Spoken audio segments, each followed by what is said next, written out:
What are we looking at? We're looking at the most southern flank of the fire, and that's going to be the side that is closest to Mount St. Mary's University. But as Robert was just saying, the university is untouched, but it's definitely scary when you're looking at it from the school. The Getty Center is just south of that. That's also under that evacuation. But as I move the shot over from south to north, you're going to see just how great the progress has been from these aerial assets. You'll notice that most of those major flames, and those huge flame lanes that we're seeing before, pretty much subsided. Most of the active flames are just on the very south, which is the first image I was just showing you, and then to the very north. So that is where we're seeing most of the flames. We do have power lines that run through here as well, and we were hearing that some of those power lines had caught fire. However, I had heard earlier that they were going to de-energize those, so hopefully that happened. At this point, it didn't seem to really have great impact once they did start catching fire, so I think they were already de-energized.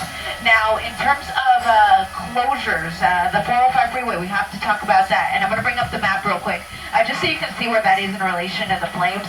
It's just on the east side of the fire, and so the Getty Center Drive off-ramp, as well as the Skirball Center Drive off-ramp in both directions, both of those are shut down, and then headed southbound 405, Sunset, Wilshire, Santa Monica, and Olympic are all shut down. The reason for that is because the fire department and police department are trying to get additional resources in here, and they're trying to evacuate people from the area. So they don't want additional people coming through on the 405 and exiting into these evacuation zones. So that's why we have those closures on the 405. Of course, stay away if you can. You can still take some pulpit as far as we know, but that's going to be very busy. So if you could just avoid this area in general, that's really ideal. Because as I zoom in on these southern flames here, you're going to see this is still a very active firefight with a lot of people who are simply just trying to get out of the area before any other additional homes start catching fire. Out there because we're getting information that there are currently 9 helicopters over the fire, and the California Office of Emergency Services has their infrared mapping plane getting a new map for us with some new acreage soon. Oh yeah, I'm looking at the map right now of all of the aircraft that are over this fire, and it is incredible. Of course, there's a few media helicopters up here, so I'm not counting them, but fire helicopters, I do see what looks to be about 9. And then that mapping aircraft that you said, or that you just mentioned, is going to be pivotal in giving us new acreage, so giving us new numbers on how big the Palisades fire has grown to, because we were at about 21,000 acres prior to the activity that we've seen here in the last couple hours. So I can guarantee you that that's going to shoot up probably by a couple thousand acres more realistically, now that we've had this additional push towards the east and towards the 405 freeway, which is also impacting new neighborhoods that weren't impacted in the days past. Yeah, we got those latest acreage numbers here this afternoon at 21,317 with 8% containment. But again, we've been covering this breaking news here, and we just see how these flames are just eating through this dry brush here in the Palisades fire. Yeah, the real concern, again, the winds tomorrow. As David said, we don't want it going down through the canyon because that would not be a good thing. That would be brush that hasn't burned since when did you say? It's been a long time. I think Vanderbilt Canyon had actually, hold on 1 second, because I've got some of the mapping up here. Because I know you were concerned about that. 1978 was the last time there was a fire in Vanderbilt Canyon. And in the upper end of the canyon, when you get close to the ridge line that we were talking about, where it separates essentially before it goes into the San Fernando Valley, some of that area hasn't burned as far back as at least the 1950s. So a lot of that's just very overgrown, unburned brush. Ready to go, right? Exactly. I think that's part of the reason why we're seeing so much activity tonight. Well, they're doing a good job. They have a lot of resources out there. That's right. We want to bring on the phone now, we have Jacob Saul, USC professor. And Jacob, you're under an evacuation warning, but you've already left the area. This is the area of Sherman Oaks, huh? Yes, absolutely. Sherman Oaks in the hills. So what are you seeing? Give us a description of what you saw before you left. we saw huge flames, right over the 405. As we got on the 405, they were clearly a little further away, but we saw huge plumes of red smoke.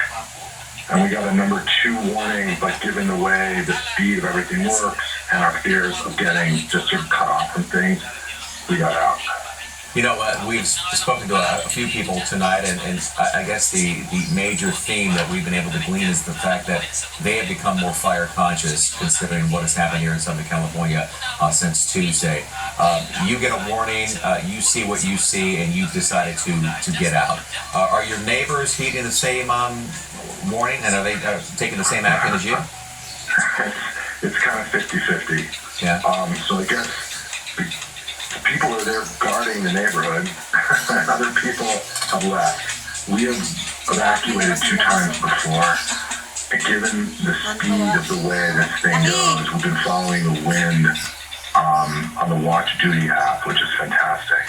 And we saw the wind coming the wrong way. We saw those flames, and we saw the wind change this afternoon, and we were fully packed because we didn't want to have to leave like last time without essential stuff. And we have a lot of friends who lost houses that left with nothing around LA. So, so we just figured better safe than sorry, given the speed and the fact that the fire department stretched thin. We thought it was the best bet.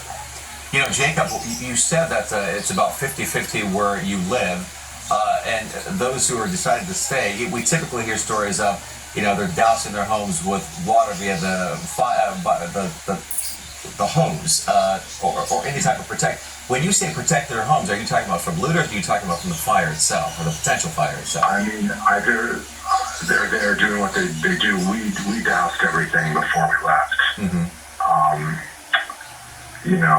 We've taken precautions since the last fires. But again, once you've dealt with people who've lost everything and their homes look like they've been nuked, literally, yeah. I think that, and we know that the fire department is stretched thin. We have friends who right now their house is, surrounded by flames, and you've got firemen from Washington State battling that fire. You just figure you don't take any chances and you don't stretch them any thinner than they have to go, So what do you take besides, if you're getting out just as a precaution, how much stuff do you take? Do you take mementos that I could fill my whole vehicle. Yeah, we took essentials for work this time. Actually, each time I do a lot of Renaissance history, so I took some of my rare books. I took some wine. You always need wine. Let's be serious.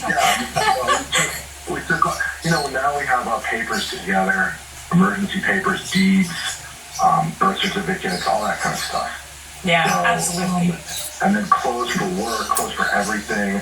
We didn't want to be in a situation. We've heard from our friends who've lost their homes with nothing. They don't have toothbrushes. They're in shock. Yeah. And so we just didn't want to be in that situation. No, I think we've all seen the worst, and we don't mean to laugh. It's just that it's been so tedious and awful to hear all the stories of people who've lost everything. And I'm sure everybody knows someone who's in that situation. You talked about some friends or neighbors or relatives whose home is surrounded. Where is that? Well, that's in the hills of around Malibu, above Malibu. Wow. And so we're hoping that their house, we've been getting pictures from Montanito all night. And I don't know, it's a tough one. There are firemen from Mount Shasta there. It's pretty intense. So, yeah. I think the optimal word is intense. Jacob Saul, thank you so very much. And again, nothing but safety for you and your family. Thanks for being with us. Thanks so much. Cheers. All right, bye-bye. Our coverage now continues with NBC4's Darcia Phillips. She is live there in the Mountain Gate community. And Darcia, you are here with somebody? Yeah, we've got Max Wiseman. He is a resident not too far away from here. You tell me that you have your car packed. You've had your car packed for the past day. Absolutely. We've been anticipating this for the last 24 hours. We've seen the news. We know that the wind has been completely unpredictable. So my dad and I just said, hey, we got to get the car packed. We got the dog, in when it's time to go. And that's the only thing we have to worry about. And it's frightening at the end of the day. I mean, we're all in the same situation when you're up here. And at the end of the day, the anticipation, is finally paid off, if you will, for lack of a better term, when you're seeing these flames and our whole hillside, burn up. You can see the flames from our home, from the roof, and it's just a matter of time if it starts to come down into the canyon. It's just frightening. It really puts things into perspective. I know you told me that you've come up here and you've kind of watched the fire dance along the ridge line, and then today it finally came over. When you see this, what kind of goes through your mind? How thankfully the winds are not what they were. What do you feel right now? Right. Two things. Number one, you feel frightened, right? Everyone, like I said, is in the same boat up here, and it's just where can we get to safety, and how can we make sure that we can help others, put ourselves in a position to help others. And then the other thing that comes to mind is how come the city was this ill-prepared to deal with a fire of this size? How come the Conservation Agency of Santa Monica Mountains wasn't prepared to deal with this? Why has it been allowed to flow all the way down from Topanga Canyon, all the way up into Brentwood, up northeast, up to Mulholland? Where's the city leadership? What's been going on? It's disheartening. Absolutely. I think that's a question that a lot of folks are posing right now. But you said you did get the evacuation warning from LAFD. Is that what happened? Correct. We had an LAFD car that was driving throughout the neighborhood, and he had his lights on, and he was letting people know that we, had to get out of there. And warning us, you get your Amber Alert on your phone, and there's Watch Duty, the app, and we've been getting updates constantly, and it's frustrating to just watch and know that your home could burn to the ground within hours, within the day. Yeah. You said you know a lot of folks who lost their homes in the Palisades fire. Absolutely. I have very dear friends whose entire family homes have been lost. And businesses completely burnt to the ground, and they have nothing but the clothes that they wore to evacuate and a suitcase or two. And these are working class families. Sure, it's a nice neighborhood, absolutely, but a lot of these homes were inherited, and a lot of families can't afford to rebuild, and they can't afford to clean the property that was there before. And these are long childhood family homes that families have inherited that they can't afford to rebuild. I know, you just told me that your pants are wet because you and your father were watering down your home, and it kind of goes to the fact that you said that you wanted to take precautions, and you wanted to do what you could because you didn't know if the city would be able to protect your home. Yeah, absolutely. We look in the Palisades, and a couple of the homes that were standing, we hear from friends were able to save homes by using their garden hoses to water down their property. And my dad and I said, listen, this is what we got to do. We hose down our whole hill, we hose down our rooftop, we hose down all around our property to try to ensure that we, could try to mitigate any possible risk when in this unpredictable weather.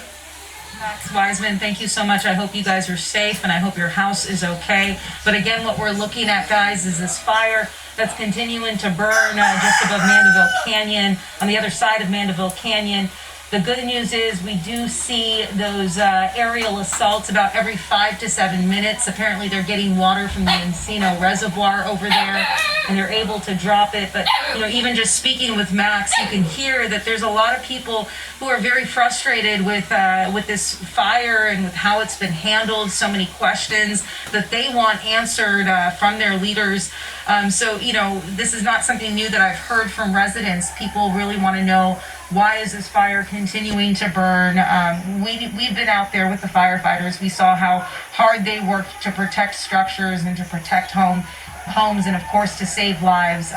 It was a tricky, difficult fire, but all of these residents have valid questions and they want those answers.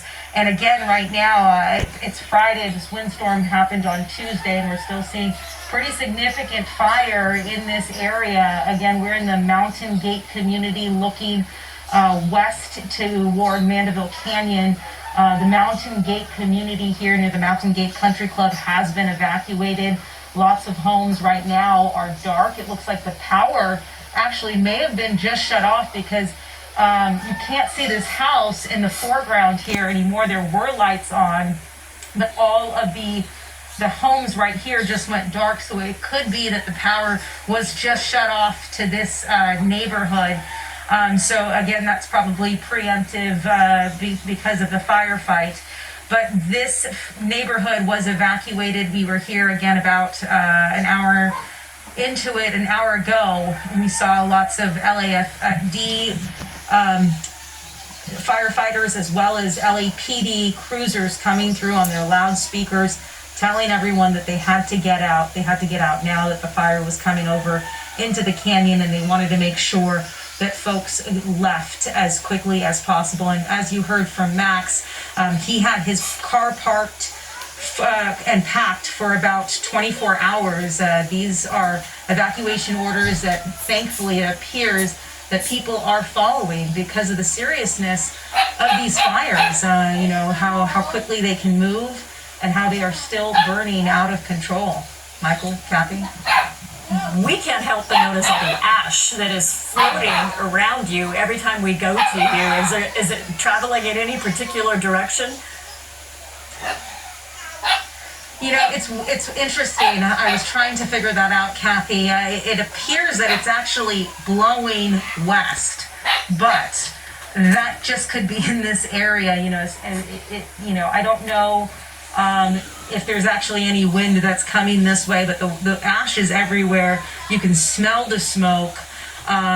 Everything in this area is covered in ash, and it's, you know, it is difficult for even the people who weren't, you know, in the fire to deal with all of this that's happening right now. But yeah, you see a lot of ash in the air right now, and of course that big huge plume of smoke that you see over the ridgeline. You can't see the house anymore because again, I believe that the power was cut to this community, but you can see the glow of the fire. And take a look at in some of those areas, those flames are pretty large. They start to eat through some of that brush, that very dry brush, and it kicks up really, really high. But again, that sound of the choppers and the fixed wing aircraft that's continuously making dumps on these fires is such a good sound to hear.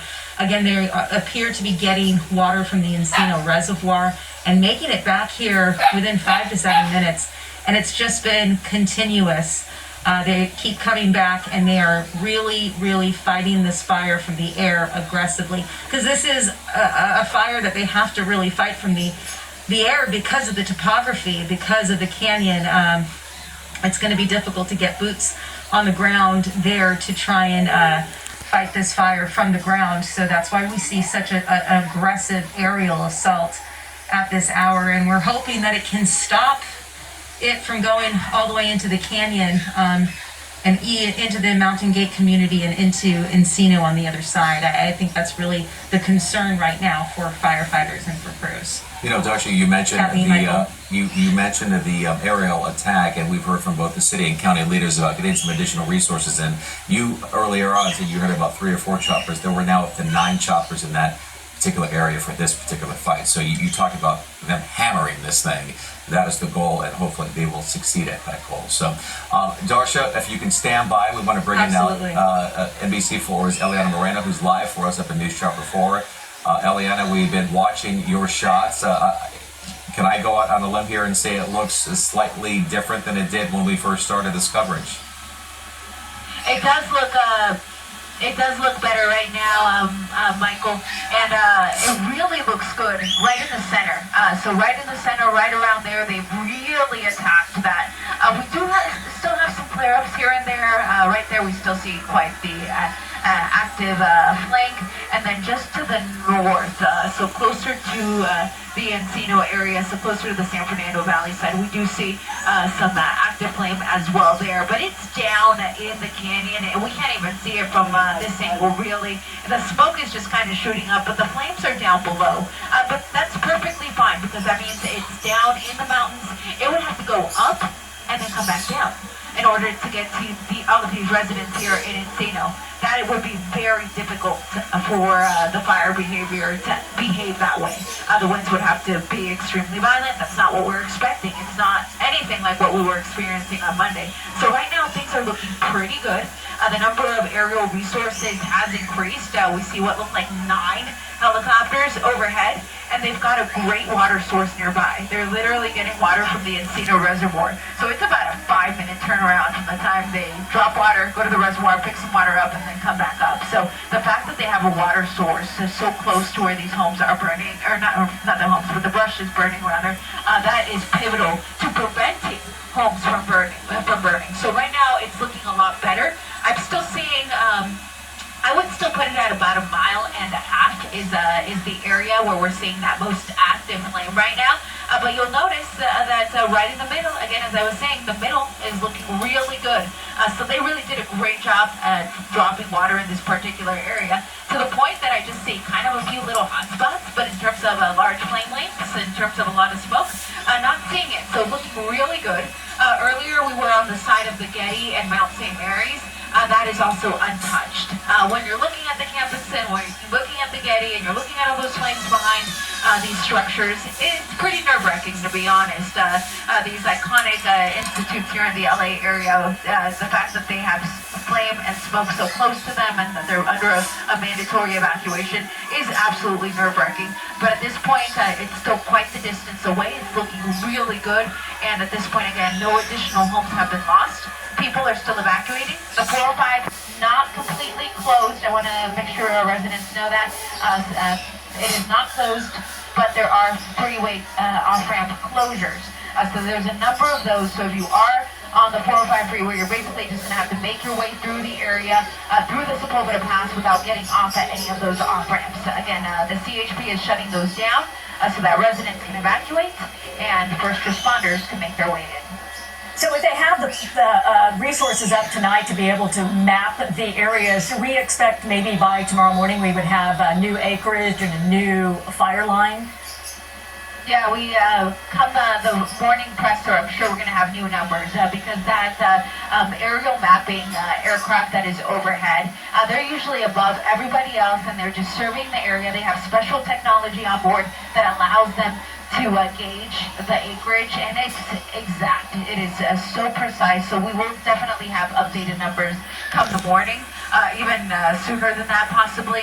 But it's not going to be 21,300 acres. It's going to be more than that. We have seen the Palisades Fire continue to make this push towards the east, towards areas that hadn't burned over the past few days. It's not a situation where the fire is burning up back onto itself, which we sometimes do see. And we may see that tomorrow. We may see the fire burn back over an area that has already burned. So that's not going to be added to the acreage. But what we've seen today is completely new territory, new unburned brush that hasn't burned, as David was saying, probably since 1978. So you can imagine the dry vegetation, very thick brush, very large trees. So that's exactly why we're seeing these large flare-ups even hours into the firefight. All right, Eliana live for us in News Chopper 4. It is now 10:30, and we want to give you a live look here at the Getty Center, if we could. It shows the proximity of the fire to a place that houses, if you've been there, beautiful, significant, and historic art and artifacts. And what's sort of eerie about this shot, Kathy, you see all the ash there, and of course you see the glow from the fire off to the right. By the way, the Getty Center says there's no need to evacuate any of these items when there is a fire threat. See, the Getty was built back in 1997 to be fire safe from the materials to the design. So they protected the Getty Villa. Now the Getty is protected. Beautiful building there. Wonderful to go see. So hopefully all is well. It looks like it, but we still see that ash blowing by. Delana Jones is live in Sherman Oaks helping us out. What is happening there? I understand you're talking to people there. Well, we're here on Longbow Drive, right in Sherman Oaks. This is an evacuation warning area where people have gathered because we're on the top of a hill road, right across from the 405, across from that fire. And so people are gathering, looking at what is going on across from the freeway right now. You can see that orange glow as the fire is on the opposite side of the hill there. People taking pictures, people taking video, just watching to see how that fire progresses. And I'm here with a lifelong resident, Sam Chan. You're in this evacuation warning area. You know, you came out here to see this. What do you make of what you're seeing here tonight? Well, this is the first time we've seen flame up in the hills, and I've been here since 1963, and it's